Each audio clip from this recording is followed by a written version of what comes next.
Welcome to this AXQ webcast presentation of Digital Transformation and the Client Experience. I'm Pablo Baez with AFQ, and today we have with us, presenting on this topic, Sheila Shaffie. Now, a little bit more about Sheila before we get things started. Sheila is a process geek at heart with over 15 years of business transformation and process management experience. She's honed her skills at 3 General Electric businesses, plastics, healthcare, and capital. She's the co-founder of ProcessArc, a trusted partner of financial institutions around the globe, and she's helped her clients discover their potential for growth and improved client experience. A sample list of her clients include Thomas Reuters, Allied Capital, Exact Sciences, GMAC, and R.W. Baird. And Sheila holds an MBA from the University of Chicago and a Bachelor of Science in Chemical Engineering from the University of Waterloo. She's a GE Six Sigma Green Belt, Black Belt, and a Master Black Belt certified, and she's received additional training in GE's Technical Leadership and Management Development Programs, as well as in Change Acceleration Process, CAP, and CAP Facilitation. And today, Sheila will be sharing a wonderful presentation on digital transformation and how your organization and you can substantially improve the experience of your clients and ultimately the bottom line. So with that, let me pass it over to Sheila and get things started. Thank you, Pablo, and thank you, everyone, for joining us today. As Pablo mentioned, today's discussion is going to be around digital transformation and, in particular, how it applies to a very common process within most institutions known as client onboarding. Client onboarding can also be known as the entire purchase process, and it's a process that has great ramifications to the bottom line of any organization. Understanding and improving client experience is a rather complex endeavor, as it's based on really the cumulative effect of all your touch points along the life cycle of a client. So working on one thing will not necessarily resolve or improve the client experience. And during the sales process, you're building what we call the expectation arc with a client, and how you onboard them post-sale can either delight or disappoint them, setting the tone for the rest of the relationship. Customers today have more power than ever, and their experience with a brand matters. If they're happy, they're willing to pay more, and they're more loyal by a significant margin. And as you can see, if a customer has a good experience, they're willing to pay more 90% of the time and have greater loyalty 74% of the time. And if you juxtapose that with a poor experience, in which case they are more than willing to switch brands 60%. Now, if you look at the graphic at the bottom right side of the slide, what's fascinating is how misaligned the perceptions are between how well organizations think they are doing compared to the actual customers.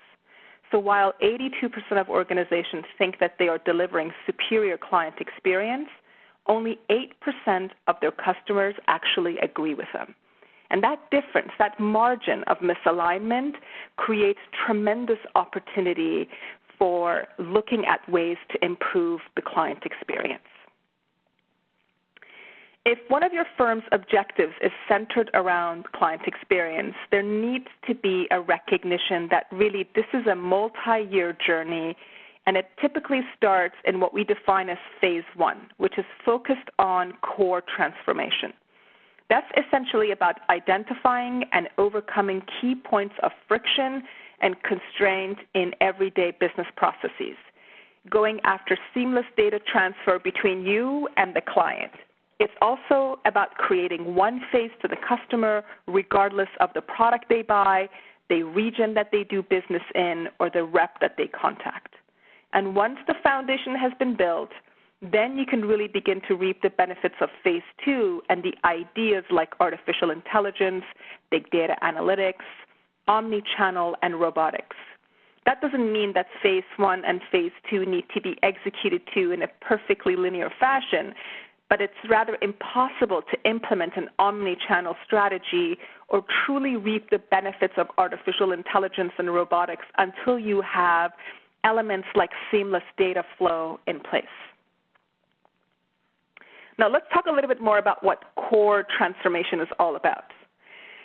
Over the years, as we've had opportunity to examine various onboarding practices, one theme seems to really persist, and that is that client onboarding is an incredibly manual process with heavy reliance on forms, manual data entry, validation of data, which typically leads to client recontact. The process is most often quite linear, which means you first get the app, you fill the application, you collect additional requirements from the customer, you then enter the data into the system, and then so on. It goes down the stream until finally an account or a policy is issued to the customer. Bottom line is that because of the manual and static nature of this transaction, the process is complex and prone to errors, which ultimately increases the chances of an unhappy customer and increase in operational expenses. Another way that we like to think about this is that really highly complex and manual transactions are not scalable. And so as your business grows, the only way to maintain service levels and quality is by throwing more bodies at the process. The good news for us all interested in transformation is that over 60% of customers are willing to use digital and remote channels to do business. So if we were to devise a sound digital transformation strategy, one that gets rid of paper, manual data validation or entry, compilation of outside data sources, then we can have a real scalable and cost-effective business model. So there are some key benefits to core transformation. And to summarize these concepts and move on to the actual case study that highlights how we went about devising or reimagining a new client experience, there's a tremendous opportunity to ultimately reduce operational expenses. If done correctly, products and services can go to market with speed, improve sales productivity in that it allows the sales rep to focus more on value-add creation activities rather than hunting down for data and forms and signatures. You can use elements of big data analytics and business engines to improve key decision points like underwriting. And ultimately, if done correctly, it truly begins to translate towards more of a straight-through processing mindset. And with that, let's start the actual case study and, again, how we went about devising a new client experience. And in reality, this is actually an ongoing story of a national financial institution that provides both risk and investment offerings. And while they have a long-term growth strategy, they needed to define their transformation roadmap. There's one thing to say that I have a strategic plan in place, and then there's another to have the actionable roadmap that's going to march the entire firm from where it's performing today to the desired state. They knew that ideas like omni-channel and algorithm-based underwriting and robotics were out there, but what they wanted to ensure was that they were leveraging them and operationalizing them in the most optimal way to realize benefits. In order to get them there, we had to really do three distinct things. The first thing was to understand the expectations that were being set for the client and how well the firm was delivering to them. And that can be expectations that were set by their brand or the sales team. To do that, we developed client journey maps to find the moments of truth. This was an attempt at looking at the firm's performance from the outside in. And we were trying to identify the points at which deep impressions or sentiments were left with the client. We also added additional dimensions to this notion of creation of expectations by actually interviewing and talking to the clients to get a better sense and get insight as to what impressions was left on the customer, him or herself. The second thing that we did was to examine the transaction in its entirety so that process and technology constraints could be identified. To do that, we followed the life cycle of the transaction from the moment the planning session was initiated all the way to the time that the policy and the welcome packet were delivered to the new client. and we examined the process exactly the way the client would have experienced it. And ultimately, the last part was to really pull all the pieces of the puzzle together, comparing the client experience to the process performance and juxtaposing that to the strategy to define the required plans for transformation. And so here is really a macro view of how their client onboarding process was performing. So if we go through some of the numbers, you'll get a better sense of the starting point that we had before we reimagined the entire process. The total cycle time for the onboarding, and that's, again, from the planning to the delivery of the policy, was roughly about a month. In that time frame, when we looked at points where actual value was being created for the client, activities like assessing risk of an application or developing a planning proposal, out of that roughly 30 days, only 2 hours of real work was being done, which means that the rest of the time was spent on either waiting or hunting down missing data, getting signatures, reviewing incoming information manually. Less than 20% of the applications were being processed without ever having to be retouched by somebody within the process. There were 11 handoffs, multiple inspection points, and lots of data being gathered on various forms. Essentially, the process was the furthest thing from straight-through processing. We started the journey of client experience reimagination with roughly half of the human capital allocated to non-value creating activities. But to really ensure that we had a strong foundation for the transformation strategy, we really couldn't just stop there. We had to examine the process from additional angles. As an example, we looked at financial rep incentive plans, product profitability. We examined points in the process with the highest failure rates, benchmarked industry best-in-class companies, and conducted secret shopping to really understand where our opportunities could be. And as I mentioned earlier on, we also did collect the voice of the customer, both from a financial rep perspective and the ultimate customer, for us to ensure that we really understood the pain points. There were really no stones left unturned, and we needed to ensure that the plans that we're going to develop addressed all the critical issues that the data and the customer uncovered for us. And here's a graphic representation of the challenges. At the top left hand, we see some of the lowest hanging fruit that were discovered, the top one being that the financial advisor support staff were not being appropriately trained or supported prior to being unleashed in the field to address client needs. But going back to the main picture, what's really eye-opening is the magnitude of opportunity. When you have an institution that has 500 financial reps pushing through 600,000 applications annually, that translates to 6 million forms and 120 million data points, then there is really nothing about this process that can be efficient, especially given the fact that most of it was manual. Because by definition, unless you have a system with business engine rules in place, it's people that have to ensure that there's adherence to the integrity of the process. They are the ones that have to check for data. They are the ones that have to hunt down and gather the information.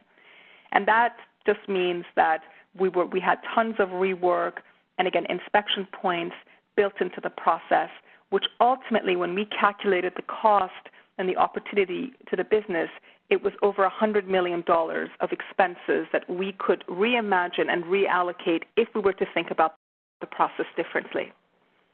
The second to last piece before process reimagination of the client onboarding was to create an affinity diagram of everything that we had uncovered so that we could come up with the transformation themes. We had to make sure that we had the guideposts of transformation defined. So the first one that we came up with was easy processing, both for a client that wanted to self-serve and an FR that wanted to guide a prospective client through the process while, for example, being on a golf course. So that meant eliminating manual data entry and instead creating a TurboTax type dynamic questionnaire with business rules to determine requirements. Then there was the notion of a one platform concept. so that regardless of the planning tools involved or the product being sold, everyone in the organization would go to one system, allowing for easy data flow and tracking of work. Control and visibility was top of list for both client and financial reps. They wanted transparency and trust that the process was moving along. From an operations point of view, visibility would mean a reduction in the number of incoming calls and emails searching for status of an application. A shift from form to data was probably core to the transformation. That meant no more forms, wet signature, and hunting of data either from the client or third-party vendors. We needed to move towards a multi-product business engine rule data collection system, and that in itself was a mouthful. But essentially, that meant that regardless of what product we sold and who we sold it to, the system would be smart enough to know what data was needed to complete the application process and then allow the data, once compiled, to flow to all the other systems within the process. And of course, we couldn't design anything that wasn't efficient, so all the process constraints that we had identified during our mapping process had to be addressed. So this ended up being essentially our transformation checklist. This is what our new process needed to be able to do in order to meet the requirements that were outlined in the previous page. The process had to be designed in a way that would support the omni-channel strategy.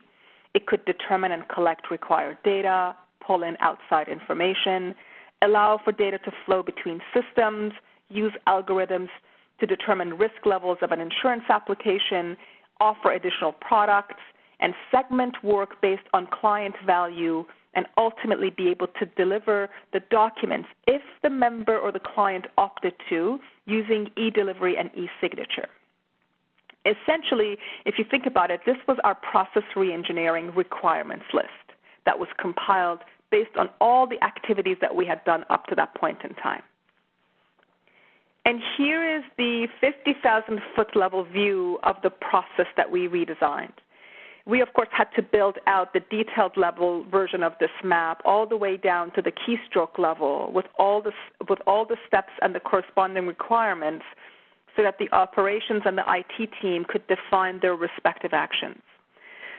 First thing was that we changed the definition of the onboarding to match the client expectation and experience. So instead of starting the process reimagination from the application taking process, that's frankly based on our voice of customer collection and insight gathering, we identified that the client viewed as purely administrative and very low value add. We did the process redesign and pushed it further upstream to where the value creation really began, which was the planning process. So starting from the left side, products would be integrated in one planning tool that would allow for householding of applications so that we could manage the client holistically. An example would have been a husband and wife, a father and son application, and so on. But this holistic perspective would also allow for us to sell and provide additional product offerings. But once the planning was done, the client would get notification that they can initiate the application process. Once they would go into the system and authenticate themselves, the system would pull available data of an existing client from CRM and data warehouse, or they would initiate what you would think of as an algorithm for them to start by answering questions, being able to populate the information and push the client, the prospective client, through the additional information that would be needed. The system would be smart enough, based on the answers that were provided, to know what additional outside data points would be also needed that would go out and collect and compile and bring that data back. This data could be things like motor vehicle records or pharmaceutical records, anything that essentially the process would deem critical or the underwriting team would deem critical as part of their risk assessment. The system, as we keep moving down from left to right, the system was built in a modular fashion, allowing the client to move between various phases in the application process, but ultimately they had to provide the required data, validate the products they intended on purchasing, and providing billing information.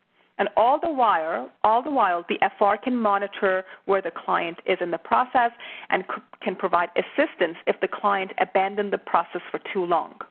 Once the system deemed the data compilation as complete, it would allow for e-signature and congratulate the client for completing this major milestone. The application would be posted on their portal. The algorithm at that point in time would assess a risk level. If it's deemed a clean application, meaning that the risks are low compared to the data that was provided, the applicant then would get an approval notification. Otherwise, based on the red flags that the system would identify, the application would get routed to the appropriate team.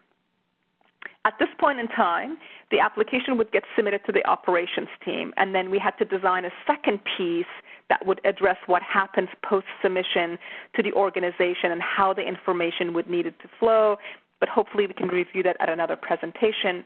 In the end, we determined not just the physical steps that would need to take place in order to push all the data compilation and validation upstream prior to submission of an application to the operations, but we created a roadmap and created a strategy for how to use items like authentication, omni-channel, workflow, artificial intelligence, and robotics to truly deliver and create a new client experience.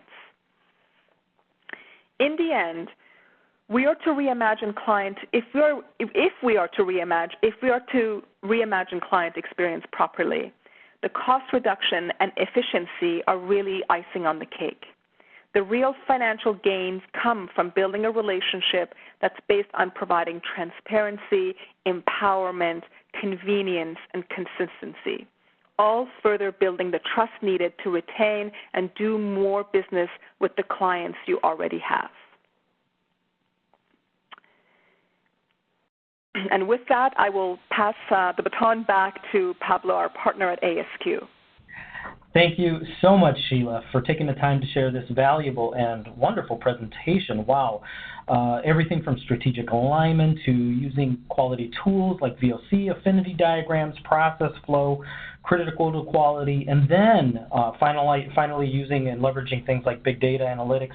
It's just fantastic. So I think our members will definitely enjoy this very much. For those of you that want to learn more about Sheila and her work, you can email her directly at sheila.shaffie@processarc.com. You can check out her website, which is processarc.com. You can also see one of her publications that goes through Quality Press, our own bookstore, and that's the McGraw-Hill 36-hour course on Lean and Six Sigma, and that's at asq.org/quality-press. And to learn more about the topic through ASQ, you can go to ASQ's Quality Resource Center, and that's at asq.org/quality-resources. And that also includes many other webcasts like this one, and that is at asq.org/quality-resources/webcasts. So thanks again to Sheila and to everyone that joined us, and we hope to see you at our next webcast event.